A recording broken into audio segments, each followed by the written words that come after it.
Hello, Trinity Tigers. Welcome to the Learning Together live webinar series as part of our lifelong learning initiatives presented by the Trinity University Office of Alumni Relations. I'm Rick Hill, class of 1991. It's my pleasure to introduce today's webinar speaker, Dr. Cabral Balreira. Hello, Cabral. Hello, Rick. Nice to be here. Thank you, everyone, for joining us. Cabral is an associate professor of mathematics here at Trinity. He's combined his love of math and sports into some exciting research in sports analytics. With the help of the students, the Oracle, as it's called, has successfully predicted a number of impressive results, including the last Spurs NBA title.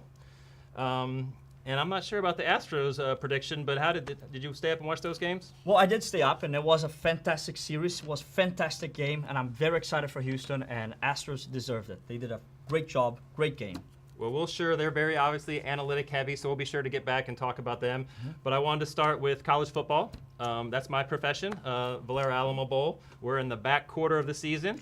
On Tuesday night, the college football playoff, which determines the pecking order of the top 6 bowls, they predicted, they gave out their top 25 ranking. So maybe if you could talk about what you thought about that ranking and then relate that to how you do the Oracle. So the first few rankings just came out. And it's Georgia, Alabama, Notre Dame, and Clemson. Here at Trinity, in the stats seminar, the course we teach in sports analytics, we go over how the Oracle works. And our rankings right now, we have Georgia, Alabama, Wisconsin, and Clemson. Now, Notre Dame is number 3 for the College Football Committee, and they are number 6 in our Oracle rankings. Oracle right now rewards wins. So Wisconsin is undefeated, so they're probably going to bubble up to the top.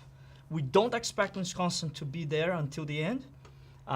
We still have a lot of games, but this first ranking, we're pretty close. We got 1, 2, and 4, exactly the same as the committee.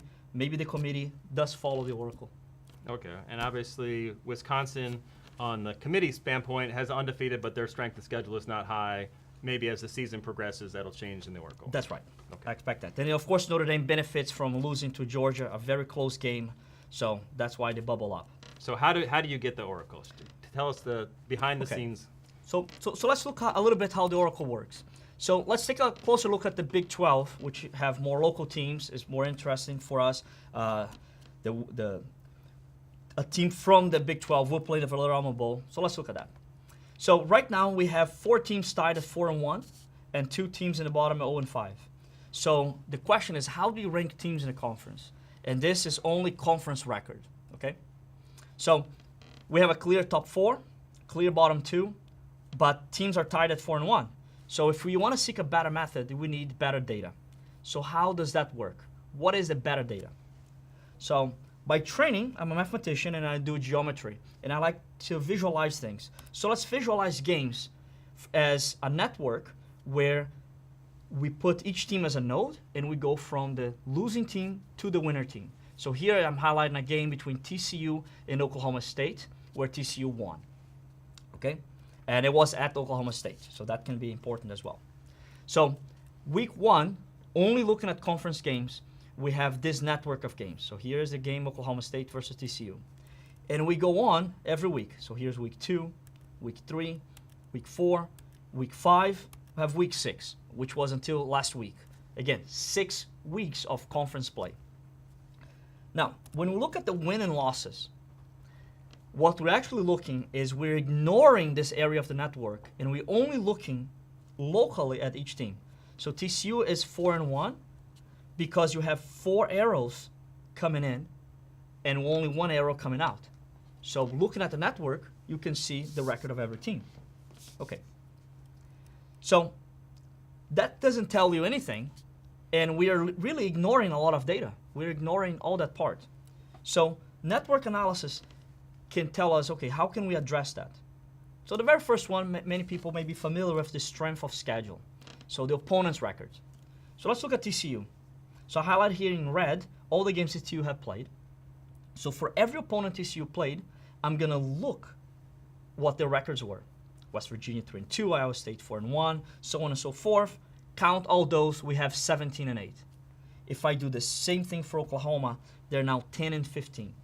So by strength of schedule, you would say, okay, Oklahoma is weaker. And this is conference schedule, though, because Oklahoma did play Ohio State, which would have been a tough out of conference, but this is we're looking at the conference. Yeah, only conference schedule. So now you see the first Problem. We have 130 teams in Division I football series. So now I need a network with 130 teams, and I have all these arrows flying around between these 130 teams. So it's very difficult to visualize. That's why we need now to use mathematics and computer science to really come up with these numbers. Well, the good thing about the Big 12 is they all play each other by the end. There's no north-south division, so they're all going to play each other. So obviously the data will really get stronger as it goes. And then we're going to have a very good idea, just conference schedule, but then again, we look in the Oracle rankings for all teams, 130 teams. So we have all the interactions between different conferences. But only looking at the Big 12, the idea for the Oracle, in this example, it's going to be a walk on a network. So let's look at this here. So right now, E, and this looks a bit confusing, but it's fine. So I can't get the labels correct, but E here is Oklahoma. And H is TCU. K is the Oracle node. So what we're happening here is we're going to move from the loser to winner. And I'm going to count how many times this dot reaches each team. And the quality of a team, how good a team is how often you stayed on that node. Okay? So we want to know, you're going to often go to the Oracle, that's the K. And the Oracle is going to send you somewhere. And that's a customization that I do and the students are doing, right? So I'm teaching the students how they can change from K to go to other teams. All right, so we do this for a while. I count this. Of course, I don't count this. This turns out, if anyone here has taken a math course, maybe you took one at Trinity, and you learn linear algebra, I'm computing the eigenvector associated to the transition matrix, the probability matrix of transitioning through this network. So that's an application of eigenvectors. Okay? So Rick, did you take linear algebra here at Trinity? I took one. I was the best grade in my suite mates. They all failed though, so I wouldn't take too much credit for my grade. Good job. All right, well, that's okay. So what we're doing then is looking at this network. So what is the Oracle then? So we published the Oracle here with 2 other faculty at Trinity. So we look at a way to damper upsets. We add this extra node called the Oracle. And we add who you play, so that the schedule network, the strength of schedule. When you play, okay? So we find in college football, especially if you want to get close to the pollings, the AP poll, earlier losses don't count as much as late losses. So that's the proverbial momentum, right? So you want a team that's winning late. Where you play, so maybe you want to introduce home bias because we know where you play. And how you play, points differential. So this first paper, when we developed the Oracle for the NFL, points differential make a big deal, right? So teams are more evenly scheduled, more evenly paired. So if you score a lot of points, that's good. College, however, you have a lot of power conferences and lower conferences, so I don't take points differential as much. I do take a home field advantage and really early and late losses. So we include that. Okay. So looking at that, this is now the Oracle ranking. So now we see that TCU is 12 overall in the Oracle rankings, but is the best team in the Big 12. And their rating is 1.1. And again, remember, we're ranking all 130 teams.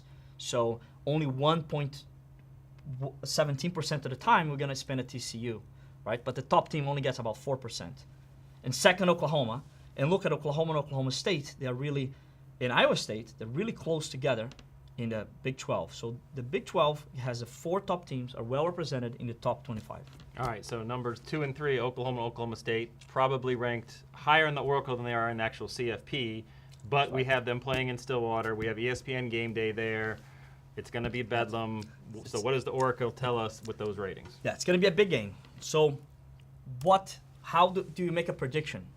Well, using these ratings, and you can find a probability for each team to win, okay? So the big 12 game of the week is Oklahoma at Oklahoma State. So I'm going to use this 1.108 versus Oklahoma State 1.089, and I'm going to compute what is the probability for a team to win. So the Oracle prediction is that Oklahoma will win, even with some home bias. Now, if you really want to include a lot of home bias, you think that playing at Oklahoma State makes a big difference. Now you're given a 4-point swing, and you're saying Oklahoma State will be favored at 51%. So in NFL, typically in the Oracle, as I recall you saying, it's not a huge home bias. But I would assume the playing at Stillwater will make a big deal. I personally would put the home bias. So so that's now we're talking about supervised learning, Okay. right? So the Oracle tells you, okay, it's 53%, and if you give home bias, Oklahoma State is going to win. Okay. So now you're using your bias that you think home bias is make a better deal. So now we're introducing humans in the equation. So you think now Oklahoma State's going to win. And that is completely fair. You can take a computer, face value, that's what the computer sees. Historically, it's pretty accurate. But if you believe for that particular game, home bias, home advantage will be important, you're going to bet then Oklahoma State. But regardless, it's going to be a very close game. Well, that's going to make ESPN very happy. And then every year, a month from now, when we select teams, I call you, I tell you the teams in our mix. I said, what matchup is going to be the most competitive? And 2 years ago, we had 2 top 15 teams in TCU and Oregon. And I remember you telling me that this would be a barn burner. Yes. So you asked me, what can we do? What are the teams? Is this going to be competitive? Absolutely. Turns out, we looked at in the season 2015, games were played early January 2016. The Valero Alamo Bowl, we predicted, will be the closest bowl game ever. And how do we come up with those predictions? So here on the left, the quality of each team, okay? So better teams will be here towards the top right. But closer to the diagonal, it's when teams are evenly matched. So here are the numbers that we predicted.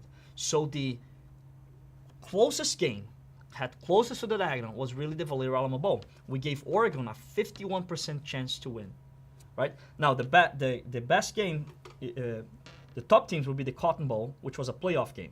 So you expect to be top teams here. But we predicted the Valero was the closest game, and when we look at the last 17 years, really since the BCS started, because that's when you keep getting good data, it was the closest Valero Alamo Bowl. Now, Rick, what happened to that game again? I remember walking around halftime looking for you because I was going to throw you out of the building. But 3 overtimes later, I remember 10 million people were watching, and I believe I sent you some fruitcake. That's right. Thank you. Yes. So we got it correctly. It was the closest game. 3 overtimes. Had some miracle plays. A quarterback got injured, but TCU ended up winning. And here is a toss-up in a way. But all we could tell is it was going to be a close game. We predicted incorrectly. We predicted Oregon. But, hey, predicting that was going to be the closest game, it was a fantastic. All right, so what kind of Christmas is it going to be for my kids? Who's playing in this year's game? All right, so for this year. So since last year, the Oracle started making projections for the Valero Alamo Bowl. So I run the rankings. I look who is on top and how things play out. And since this year, and actually last year, by the end of the season, we assign a student, a math major, or someone in the sports analytics program. They come up with the numbers, and they mail Rick, and they come up with the projections. So right now, we have Oklahoma playing Washington State. So we think TCU should be will finish number 1. But the Big 12 should not be the power conference this year to be in the college playoffs. So we don't think TCU will make the playoffs. So TCU will be 1, Oklahoma will be 2. They will make the Valero Alamo Bowl. And then another team that might have difficulty getting someone in the playoffs is the Pac-12 conference. Yeah. But if you say Washington State, they're ranked 25. They're going to have to jump over a lot of people to get there. They will, but the season is still going to play out. So we expect Washington State to do a little better. And USC and Washington, they may be number 1, but we think Washington State will be for sure number 2. And now, things can change because we update the ranks week by week. You can check on the website. And it's rank.balreira.com.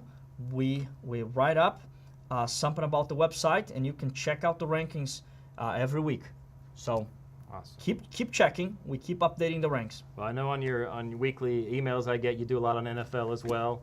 Tell us how, tell us the human element in NFL and how does it compare against, because everyone seems to have their biases going into selection. That's right. So we started doing the NFL challenge, and this was pretty fun. People keep saying, well, we can do better than computers, Cabral. The Oracle is great and all, but we can do better. Well, this week, turns out, we had 5 people doing better. So we make our picks. So here's the Oracle. We missed 3 games. Oracle was 13-0. Let me try to get this here out. Oracle was 13-0. For the season is at 65%. And we have some people here. Mark Goodrich, he's a family member, so that's great. So I'm glad to see him participate here. Josh, he's here at Trinity. Timo Sullivan, he's a faculty member here. Matt Sidholm, he's an alum.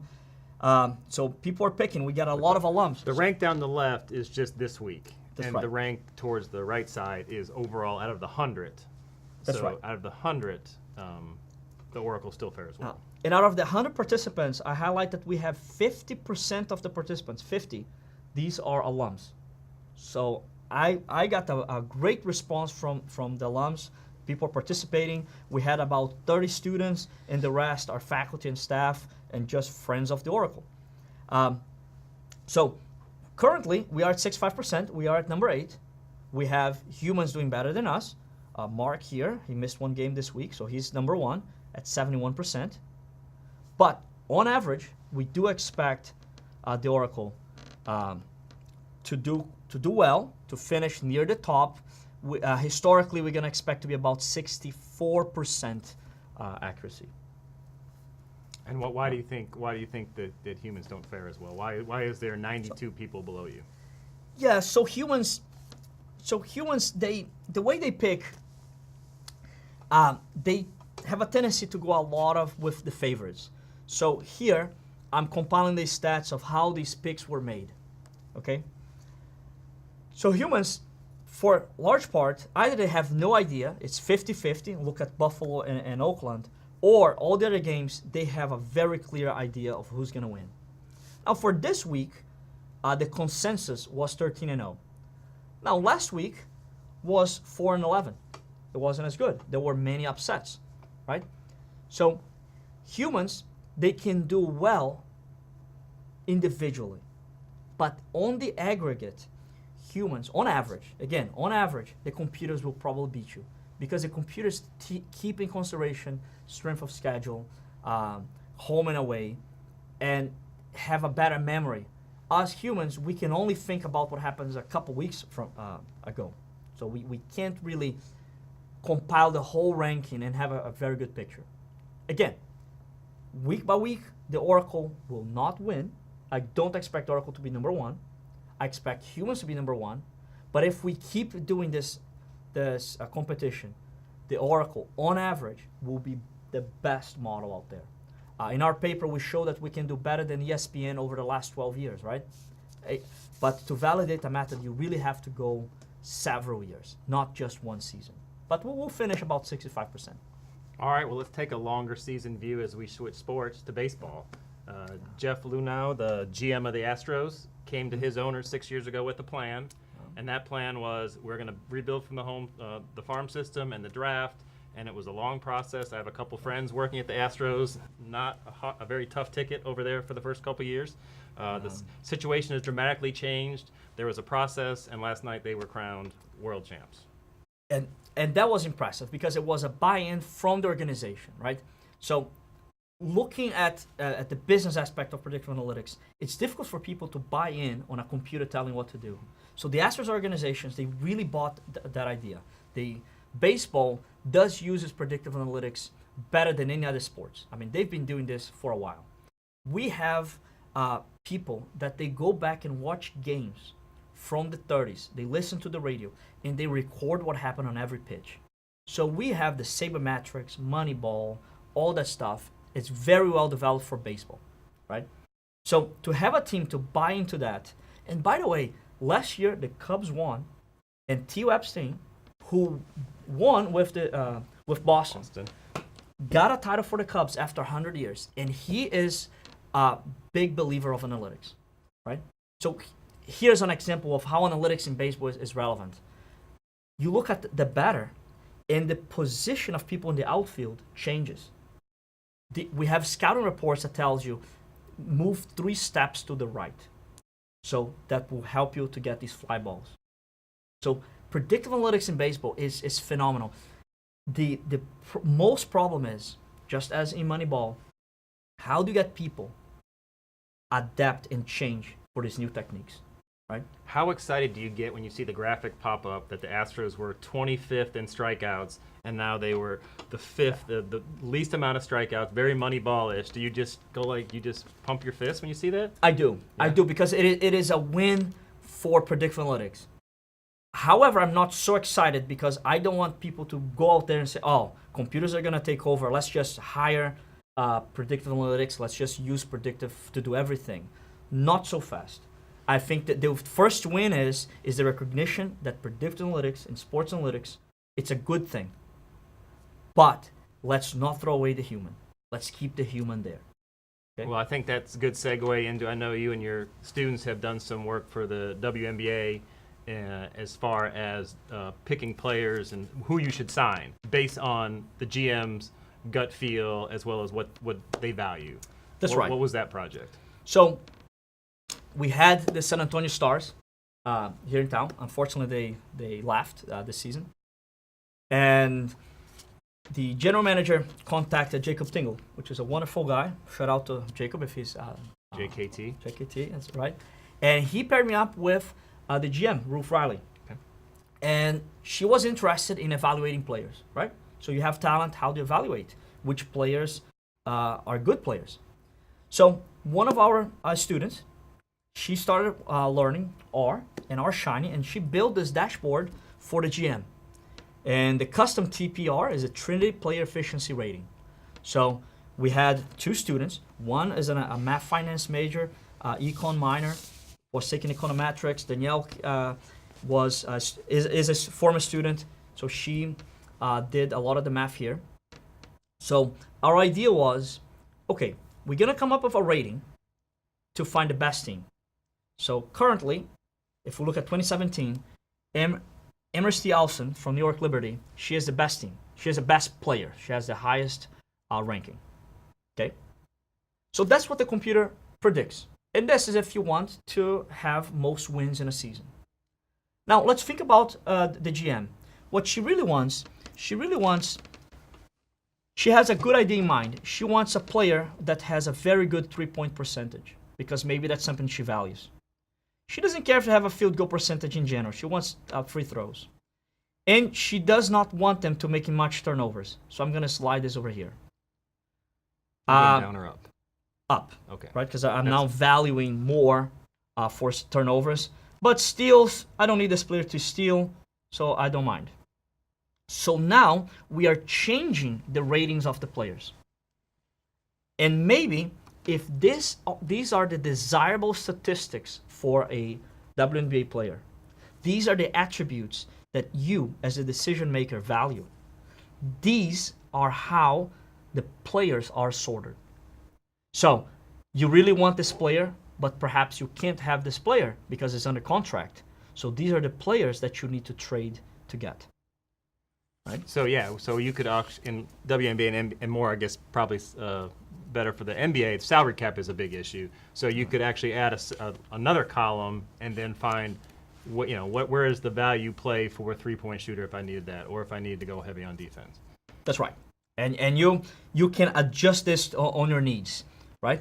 So again, this is an illustration that if we just do computer analytics, predictive analytics, this is the list you have, right? Without any human input. This is what the computer has.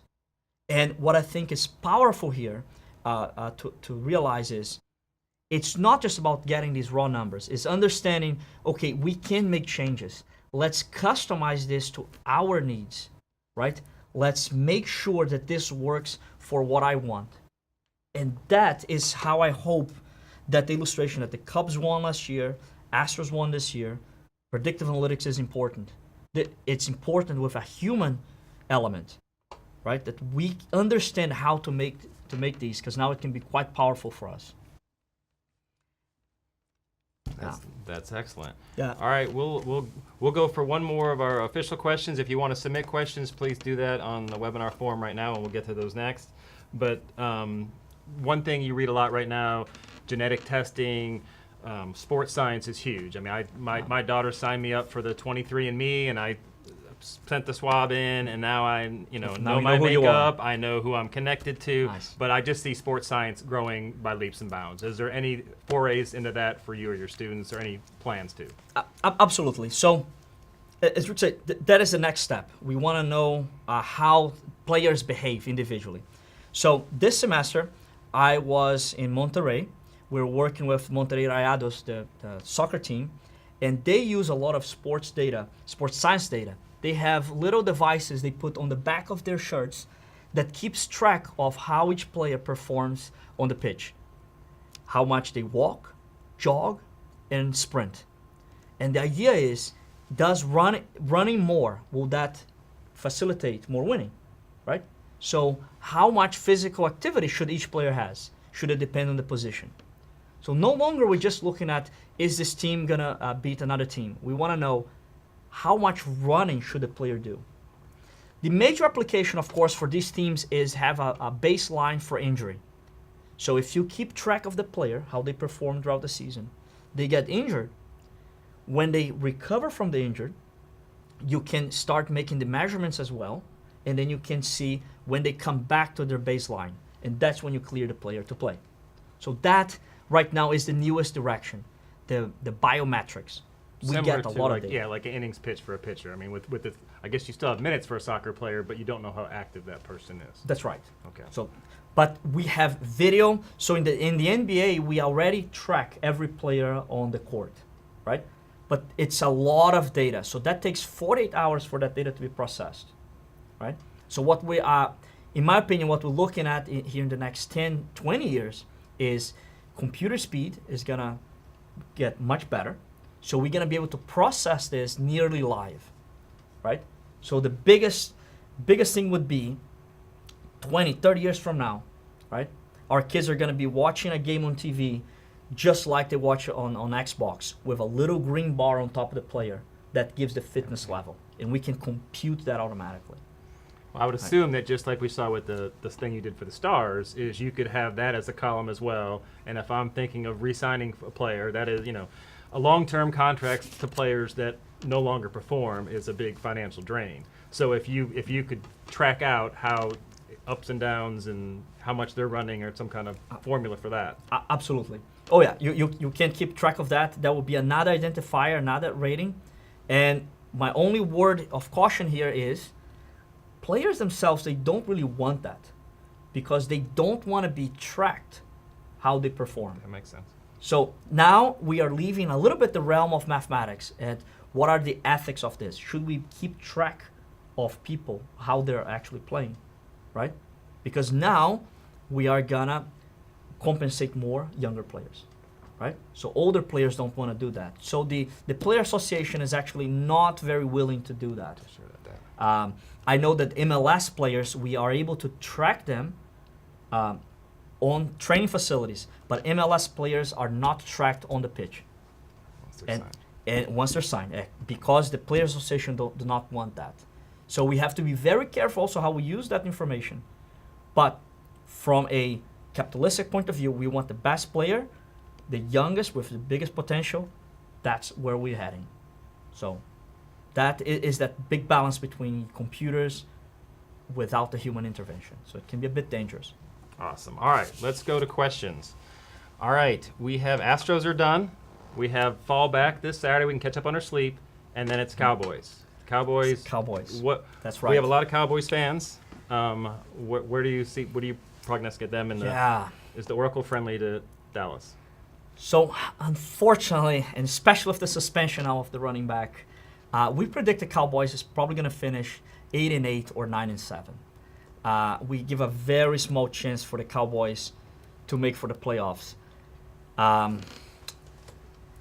it's a 30% chance that they make to the playoffs. And sorry, we don't really think they're going to go very deep. Maybe they can get a wild card, but not much. In Houston, maybe we're looking at 7-9. How about the teams you project to be successful? So the big surprise right now, after half of the season, is that our favorites are not Kansas City and Philadelphia, which are the two top teams in the league right now. We believe they're going to end up 12-4, 13-3. They're going to have a very good record. However, by the design of the schedule, we believe that the Rams and the Jacksonville Jaguars should be the two teams' favorites for the Super Bowl. We still have half a season to go, but right now it looks really good for the Rams and the Jaguars. Expected wins. Excellent. Yeah. Does the Oracle even dare to do college football playoff? Is Alabama just going to run away but winning by 30 the whole way? So we do college playoffs. We do a simulation every week how we think the next polls are going to be. All right, and we have a wonderful alum that actually writes for our site. It's a guest columnist. He writes how to interpret these columns. How his name is Tyler Cadwell. If he's watching there, shout out to him. Does a fantastic job. And I do this week by week. In a couple weeks, I'm going to start going for the projections. And right now, I just ran earlier, we believe Georgia, not Alabama, should be the national champ. And Georgia has a good schedule. They beat Notre Dame, and that's a good victory. Alabama keeps beating these teams that unfortunately are not as great. So right now, the strength of schedule, according to the Oracle, favors Georgia. So that's our prediction. Well, the college football playoff, by putting them number one, knowing that they'll probably meet Alabama in the SEC championship, will still give them the opportunity to stay in that top four. That's right. So that would be, if both those run the course, that they would play twice. Would be very interesting to see what the Oracle says on that. Spurs versus Golden State tonight, individual games. We haven't talked much Spurs, obviously. We don't have a Kawhi Leonard. We don't have a Tony Parker. We have not. So the NBA, we follow the NBA really in the spring semester, right? So right now in the fall semester, we are actually teaching a new course in sports analytics in the math department, where I teach the mathematics of sports rankings. Basically everything that I'm doing here today, we now teach to students. We have 10 students in class. Fall, we focus on football. Spring, we focus on basketball, and that's when we start really going to the NBA, March Madness, of course. And we have here the winner for the first March Madness challenge, Rick. I went with my Philly roots and picked Villanova on a wild card, so that was right. not. There was no expertise. The Oracle was that was impressive. The Oracle was top 5 though. Oracle was top 5. Hundreds, I think. That's right. I guess. Yeah, for the March Madness, we got a very good crowd, very diverse group, and I'm very happy that people are paying attention, people are interested in sports, and supporting our seminar. So thank you for that. So I'm only really going to start doing the NBA in January. I did run some of the results, and the Spurs, they started really well, and they lost a couple games. Again, it's early in the season, but Spurs right now are ranked in the middle, about 10, actually number 10. So awesome. Way to go. It's still very early in the season. And we have a question. I think you kind of hinted at it when we were talking about the Astros and not going all in on computers. What does the human element add when you do make decisions? We obviously saw the Astros manager went with his gut a lot and left the relief pitcher in probably longer than the analytics would have said to leave him in. Tell us the value of that. So let me give a quick example of how analytics works and the human element. Let's say you want to hire someone, and you ask for the CV as a Trinity grad, and they are coming in and they put the GPA number, right? Analytics decision would be hire the person with the highest GPA, period. Doesn't matter who they are, you look at that number and you let the number dictate who's the best. So that is a purely analytics decision. Now, there's a lot of trouble in that, right? You're just going to hire the best student with grades. There's a lot more that goes into it. Morton was pitching. He went for quite a while. I think he went 3 innings last night. Yeah, longer. Analytics would say that take him out. He shouldn't be there for more than 3 innings, right? So what analytics should do for you is this human element. You look at your candidates that you want to hire for the job, and you have a pretty good idea. Once you selected your top candidates, then you should look at the GPA. And maybe that is the decision maker. So you shouldn't just use computers, or you shouldn't go with your gut instinct, because someone with low grades could be very nice and charming, charismatic, and they're gonna bubble to the top. So that is a difficulty in sports analytics when you look at baseball, right? At what point does the manager say, well, he is on fire, I'm just gonna keep the reliever there? And if that game, if he had blown that save, everyone would be questioning that, right? Because he should have listened to predictive analytics. And maybe the analytics were his side. Maybe he's gonna be okay, right? He's gonna be okay staying for later of the game. And the manager has the feeling. So that's how I think that we should view this predictive analytics, especially in baseball. They have a good sense of that. Very good. Well, let's close with a question that you brought up, Dr. Tingle, the Director of Experiential Learning. It Right. seems to be every week I am sending him a job opening in data science. It is such a hot field. I know when I came to speak to your class a couple years ago, it was just a volunteer group that met in the afternoons. That's right. How has it evolved? Where have these students Yeah. gone on to go? So we came a long way. So back then we had just an interest group. We had about 12 students just came in. They came to listen to you. That was fantastic. We now have a business analytics major in the School of Business. So that is a wonderful opportunity. We have a very strong major. And students who may not be in the School of Business but want to do analytics, they come to the sports seminar. We begin again as voluntary group. We did that for 2 years. Finally, we passed this. This is a course. It's a 1-hour course. We have 8 students. They have to do what we call a project. It's part of the experiential learning, part of the 5-2 player with Tingle. Tingle's help, we develop that. They have to learn how to get data. They have to learn the mathematics of it. That's my part. They have to learn how to present and display this data and give a final presentation at the end. So what we're having now is students that can understand the whole process, not just how to run the models. That I can teach them very well. But what I'm interested in is they have a good understanding of the model, and they can go out and talk about it and make sense of that and know the mathematics. So that's our goal, and we can only do that if we keep giving more opportunities for experiential learning. And our students are getting internships. We get the internships at the Stars. We had internships at the local TV station. We have students working at KIPP Academy. And this summer we should get more nonprofits working, providing data analysis for them. And maybe working. I've had, actually, Brittany Habe worked a bowl week for us, and every time on LinkedIn, I'm congratulating her on another advancement in her career. Where does she go? She went to 49ers? She went to 49ers, and she's working at the league office. That's she For is NFL. For the NFL. For the NFL. Amazing place to be. Yeah, she is our poster, a student that she was brought in by Tingle, said, hey, I have a student here interested in sports analytics.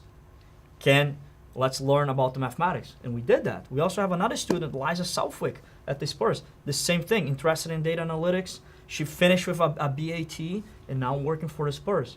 But it begins by getting something that interests students, sports. It's easy to get in. I mean, who doesn't like sports? I mean, I don't even watch much baseball, but I watch all the World Series. How exciting was that, right? So if we can get these students to be excited about sports and learn mathematics and learn analytics along the way, that's my goal here. Well, and they're transferable skills. It's not all in on sports. I know offline we've talked about Netflix, and they are very good at picking what show I need to watch. Apparently, I've watched too much Narcos and The Day I Met El Chapo and all those. But I know that's one of the classes you are doing stuff with actually Netflix, so it's the same kind of math behind it. Oh, absolutely. So we have an introductory math class. It's Intro to Modern Math. And I decided not to teach about sports because the audience there can be different. Maybe they don't like sports. So in that course, I teach about how Netflix make movie recommendations. So we do a survey with the students. They do their own movies. So they pick about 60 movies, they rank themselves, and we see what movies the students would recommend to each other. This particular class, just to say, they like Pitch Perfect, Les Mis, more musical-minded, more arts movies. And a very popular movie that I haven't seen, it appears to be Her and The Great Gatsby. So these are movies that our students would suggest to each other because these are movies that some have seen, and those have seen really liked it. And And that's our way also to teach predictive analytics for even people who don't want to do analytics. And this class is for non-math majors whatsoever, and we are coding. They are using the computer, and they are using predictive analytics for the Netflix project. Well, and I know there's actually some Trinity employees that work at Netflix, but I know when you log on to Netflix, it pops up. You want to click in as you and another family member. If they had that subcategory, I was in, looking for the music of a college student to have that listing. That would stop a lot of fights between me and my wife of what to watch next. Well, Cabral, thank you. I'd be remiss if I didn't congratulate you also on the upcoming birth, and you and your wife here in December. Right. In December, that's right. We're expecting our first child, so very exciting times. Things will change, but it'll be great. It'll be fantastic. Well, the dedication you have for your students and your profession is great, and I will definitely call you on December 3rd, and hopefully we can get a game that's as competitive as 2 years ago. I hope so. Well, I want to thank everyone for attending today's webinar. Our next webinar is called Best Negotiating and Closing Skills Based on Personality Profiles. So some relevance there. It's a live presentation by Josh Sigmund.